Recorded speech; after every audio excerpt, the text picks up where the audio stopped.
Founded in 1942, New Zealand's Abel Tasman National Park is a stunning stretch of coastline on the northern end of the South Island, known for its golden beaches, granite cliffs, and sprawling estuaries. The great news for travelers like me is that it's also where you'll find the Abel Tasman Coast Track, which is designed to let people explore the park by trail, by kayak, or even water taxi.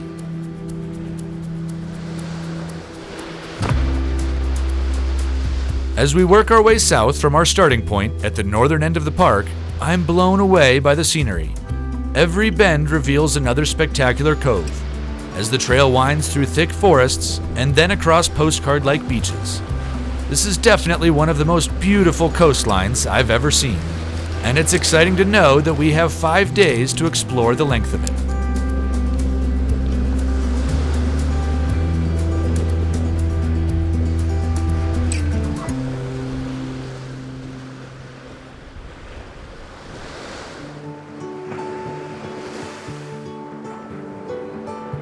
As dawn breaks, our second day starts the way I think every day should start, with the sun pouring into my tent and a hot coffee in hand.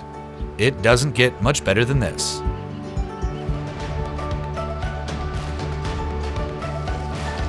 Today's weather's going to be around about the same as it was yesterday. So yeah, we're looking at blue skies. We're going to be sheltered where we are, but then we get another really big strong wind blowing out off the point across the bay. It looks good for us. And then tomorrow changing around to a little bit of a northerly wind, so I get a few little waves in tomorrow afternoon. Could be exciting. Fueled up, packed up, and hopped up on caffeine, we set out for the day's hike. Although we only have 8 miles to cover today, we've got a real schedule to stick to, so that we can time our arrival at a particularly large estuary at low tide in order to get across. One of the things I'm enjoying most about this trail is all the surprises it offers. We'll be walking along a gorgeous beach, and then the trail will break into the forest or take us up and around a rock bluff. Along the way, Harley routinely stops me to point out some cool or strange thing that I probably would have walked right past without noticing. Hey Eric, here's something really interesting. So I've just walked into the lee side of the hill. We're starting to see a bit of beech forest here. You see there's a really dark bark on the tree, so it looks like it's been burned, but that's just the natural fungus growing on the outside of the tree.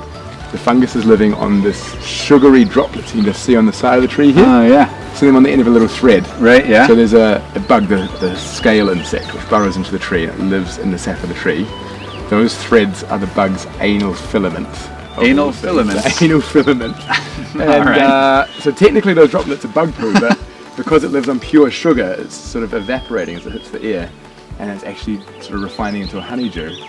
And as disgusting as it sounds, you can taste it, and it's absolutely delicious if you want to have a go. You actually eat It's totally safe to anal eat. filament. And the anal filament is strangely delicious. Strangely delicious. Oh, well, I gotta try I it. reckon you gotta give it a go. How do you actually do it? You just You can either lick the tree, or if you just want to collect a few droplets up on your fingertips, you'll Alright. be able to taste that.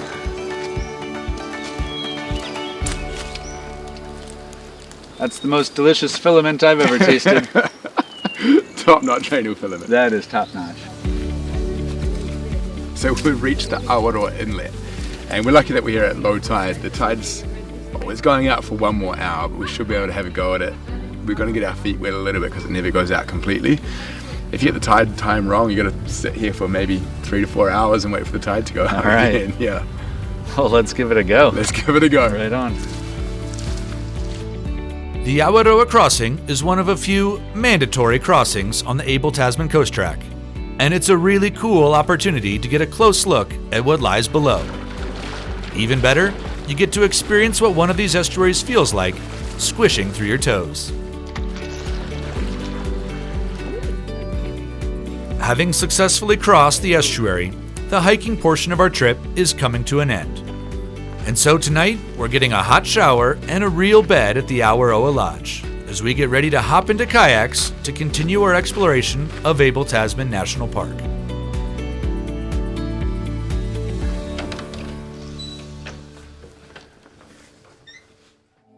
Canyoning isn't always the most graceful activity, but it's definitely one of the coolest ways to explore a gorge.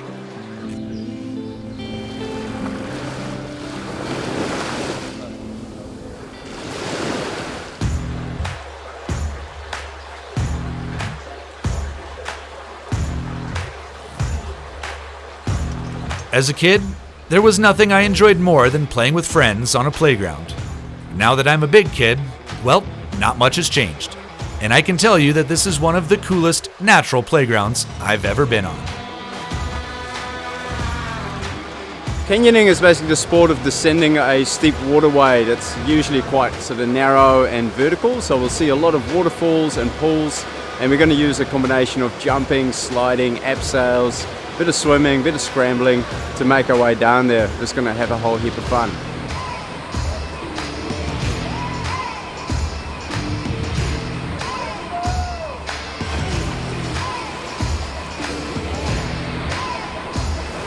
So we just started canyoneering down here in the Torrent River. We just did our first rappel, our first dive in. The water is super cold, but it feels good. And we're just preparing to go down this super slippery slide, followed by, I guess, a rappel down a waterfall. So I don't really know what to expect. Super stoked on it though.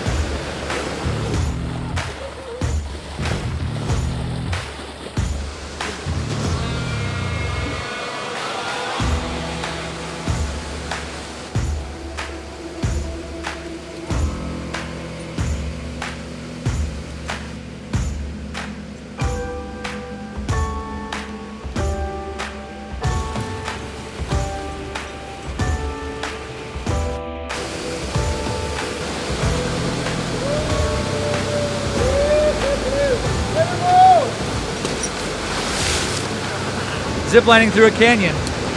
That's a pretty unique experience.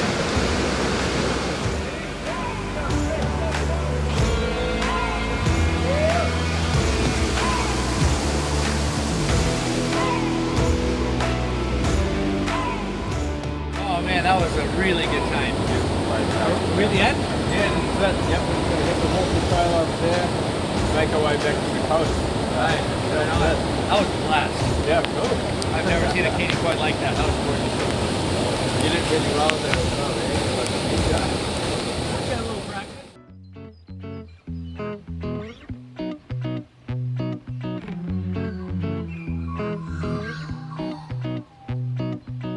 Back on the trail with Harley, my Kiwi doppelganger, we have a few more miles to hike to reach our sea kayaks and the next phase of our Abel Tasman adventure. Although I was feeling some nerves this morning about the kayaking that lies ahead, they're all but gone now as I soak in the spectacular countryside we're passing through. Just had a super cool moment here on the trail. We just landed down here on the beach, and as soon as we did, we saw all these splashing dolphins swimming off the coast. So Harley and I jumped in the water to swim out there, and then the dolphins just swam right up to us. I had one dolphin literally pass just like 4 feet away from me. You go underwater, you can hear them pinging. I've never had anything happen like that before, so that was just a wild experience. Just seeing dolphins out there, so cool. Living in the desert, sea kayaking is a new experience for me. But Harley is an excellent guide and quickly gets me sorted out. Although I love hiking, the change of transportation is welcome. It's nice to get the arms pumping, and the different perspective of the park is amazing.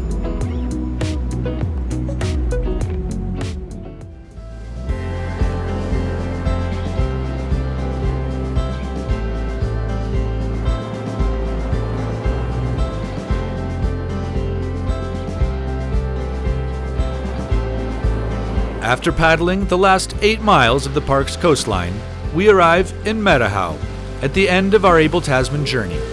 It's been an unbelievably beautiful and exciting place to explore, and it's easy to see why the Abel Tasman Coast Track is recognized as one of the 10 great walks of New Zealand. For me, the trip has been a truly epic experience, even though it only involved a small corner of this amazing country. And so, I leave fulfilled, but knowing without a doubt that I'll be back to explore more of this land down under.